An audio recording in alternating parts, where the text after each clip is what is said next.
I don't know whether this outfit is giving like Shaolin monk or prison inmate, but either I suppose is appropriate for the topic of today's video.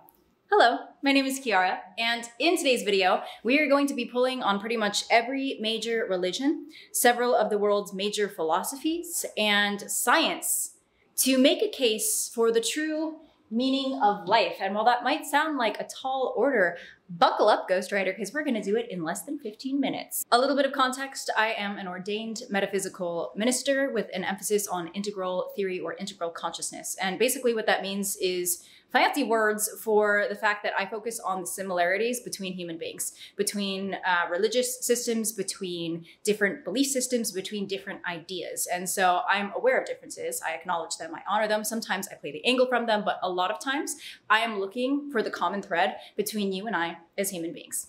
So when I think of things like science, philosophy, and religion, these are frameworks for understanding reality. I just realized my dishwasher is on. He's quiet now. So science, philosophy, religion, these are different frameworks for understanding reality, for making sense of reality. And I look at them as spokes on a wheel, pointing inward to a central truth. And so we're gonna look at each of these systems. And we're gonna start with science, getting right into it, because I said 15 minutes, I meant 15 minutes. I'm not gonna waste a minute of your time, darling. So science. We're gonna start here because most people start here. The predominant paradigm in the world today is the materialist paradigm. And what that means is that people believe in order for something to be true and real, we have to be able to observe it, study it, and measure it. That's what science tells us. In order to understand the world, it needs to be observable, whether through the naked eye, through a microscope, through a telescope. But it has to be something that can interface with our five senses. And this is what historically has put science and religion at odds. They're not really at odds, but people think that they're at odds because this over here, this tends to transcend the physical. And so the framework of science doesn't allow for the mystical and the spiritual a lot of the time. Science is a framework for understanding the physical world. Philosophy can do a little bit of that too, but philosophy is really a moral framework for the world. Religion is both a moral framework for the world, as well as a spiritual framework for the world. But we're starting here because this is the gold standard for what people believe in the world today. Most people approach their belief systems from here. So, science.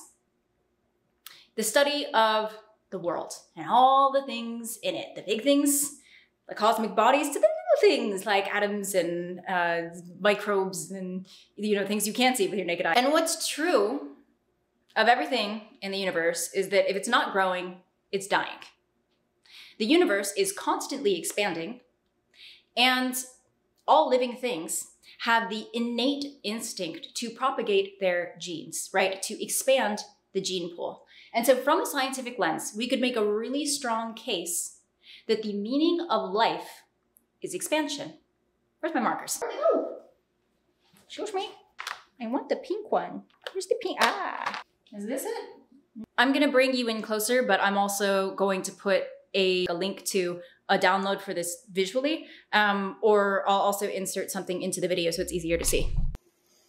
Hello, this is Kiara from the future, and I sat down intending to just replicate what it was that you saw on the whiteboard, but I apparently got really excited about this, and I ended up writing an 18-page guide instead. So I'm gonna use this as B-roll, and you are welcome to grab a copy and follow along if it interests you. Okay, so science, keyword, expansion. From a biological perspective, the meaning of life is to expand. It's happening out in the universe, it's constantly expanding, and it's what's happening when living organisms propagate their genes. Bookmark expansion, because that's gonna bring everything full circle at the end. Okay, then we have religion. So bookmark that, we're gonna come back to it, religion. And within religion, it seems like they might have a lot of different goals or aims, but really we can distill it down to essentially the same thing. We're gonna take this section by section though. So at the top we have Christianity, Judaism, and Islam. These are the Abrahamic religions. And according to these religions, these frameworks for understanding reality, the meaning of life is to follow God. Now, how they follow God is different, right? There's different rules, there's different belief systems, but essentially the entire system is built around following God and the laws he lays down. And the other thing that's really strongly emphasized in religious traditions and philosophical traditions, but since we're starting here, moral conduct. Bookmark that. So Abrahamic religions, meaning of life is to follow God. Mystic corollaries, so Christianity, Judaism, and Islam, those are religions that all have mystic offshoots, we'll say. And so for Christians, an example would be Gnosticism, Judaism, Kabbalism, Islam, Sufis. It's the mystic branch of that particular religious faith.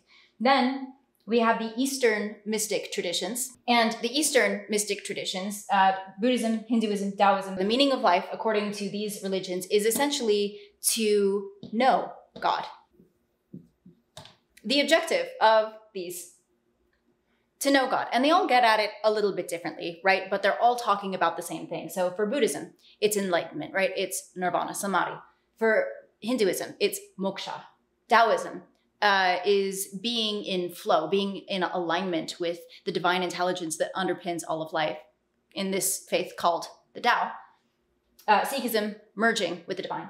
Hinduism technically has 4 aims, but the one we're going to talk about today is moksha, which is liberation of the soul from reincarnation, which here we're talking about enlightenment, or what Jesus referred to as the kingdom of heaven within. This is what he was talking about. And what's really interesting is that this has been studied in laboratories. What happens in the human system when someone has a mystical experience. So what is enlightenment exactly? Enlightenment is when someone sheds the trappings of the ego. By the way, I'm not claiming to be enlightened. I don't know why people think that on my video. I'm just an internet idiot explaining what I know to be true, okay? But here's the thing.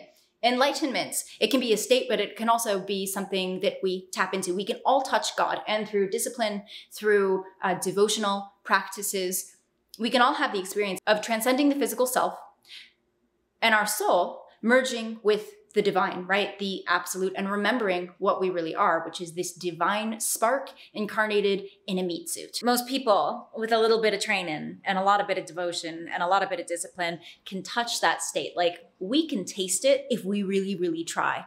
But the truly, like the enlightened spiritual masters that have walked this planet, like Buddha and Jesus, they are permanently unified. Like I said, this has been studied in laboratories. I wish we could talk more about that today, but I said 15 minutes and I meant 15 minutes. So I have videos from the past about that, but basically you can hook a Benedictine nun and a Buddhist monk up to an EEG, and what happens in their brain is essentially the same. They just describe it in the symbols and language of their respective cultures, right? So the nuns call it oneness with God's love, unico mystica. The monks call it samadhi. And it is the same thing. It is this shedding of the small self, right? Of the conditioning of everything that we think we are, and remembering the truth of what we all are, which is divine. Now, in a lot of these practices, with the nuns, for example, those mystic nuns, they will use prayer in order to get to that space. Buddhism, obviously, meditation is a huge part of a lot of these faiths. Yoga can be part of it. And a lot of these things are tools to go inward. But how interesting that upon turning inward, we stumble upon the spark of the divine. To know God, and the way we know God is to know ourselves. And that brings us to philosophy. This is going to be the last one we cover, and then we're going to bring it all full circle. There are a lot of different philosophies, okay? I'm well aware we're not going to go into all of them today. Some philosophies even purport that there is no meaning to life, but that's a video for another day. A lot of philosophies, especially like if we think Greco-Roman and the big 3, so Aristotle, Socrates, Plato, they all said the same thing, which is that the meaning of life is self-knowledge. The axiom that the Oracle of Delphi had written above the temple, right, was Nodi Sation. I have no idea how to say that, but it means know thyself. This is also what a lot of psychology frameworks would put forward, is that the meaning of life is to know yourself and to integrate the experiences that you've had in the world. Okay, so we have expansion, know thyself, know God, follow God. When we come to know ourselves, we stumble on the divine spark within us, and we come to realize that everything is connected. Everything comes from the divine, and therefore everything in this world is divine. Everything in this world is sacred, including you, including me. And when you realize that we're all connected in that way, we're fundamentally connected, we want to see everything enter a state of coherence. We want to see peace in the world. We want to be of service to the people around us who don't yet know the truth of what we are. And that brings us to following God. And do you know how we get from here to here?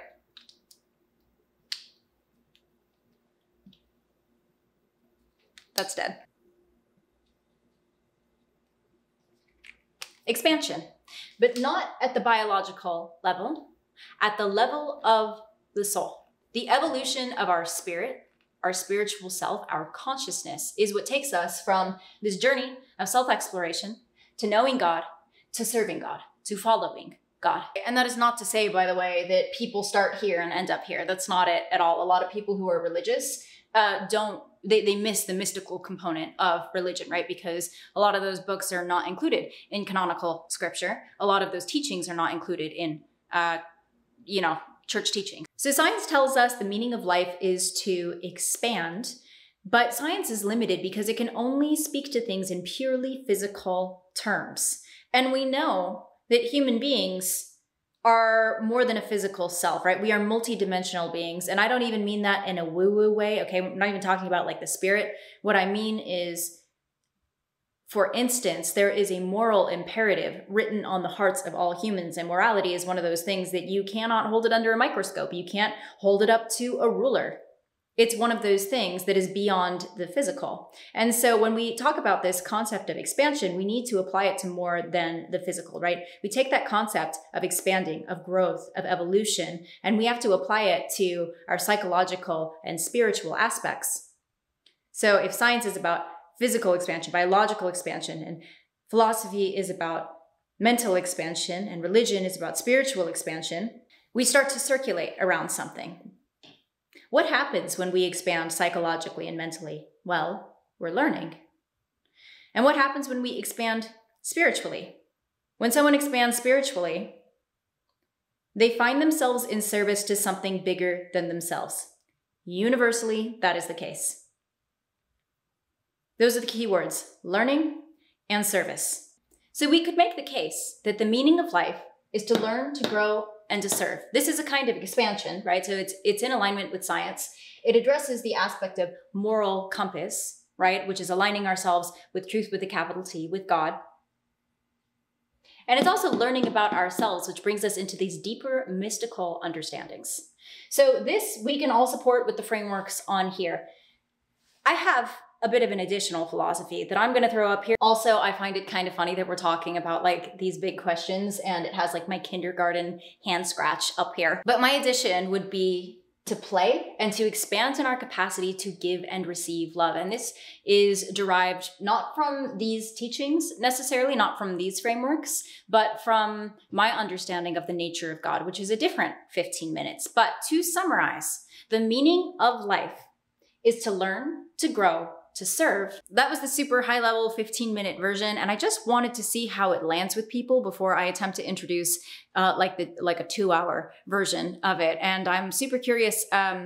Obviously, it's easier to poke holes in something that's 15 minutes than 2 hours because it's a lot more thorough than what we have seen here. But I am, whether you loved it or you hated it or a little bit of both, I would love to know your thoughts. Go ahead and poke some holes in this because that's how I make shit better. I think his name is Eli Z, asked me to explain the change in the channel name from Idea Sex to Earth Schooled. And this is at the heart of it. This is at the heart of it because it's the idea that we are here to learn, grow, serve, play, and expand in our capacity to give and receive love. And the emphasis is really like this part, right? It starts here, learning and growing. And so I feel like, and again, this is not derived from these, right? This is my personal take on things.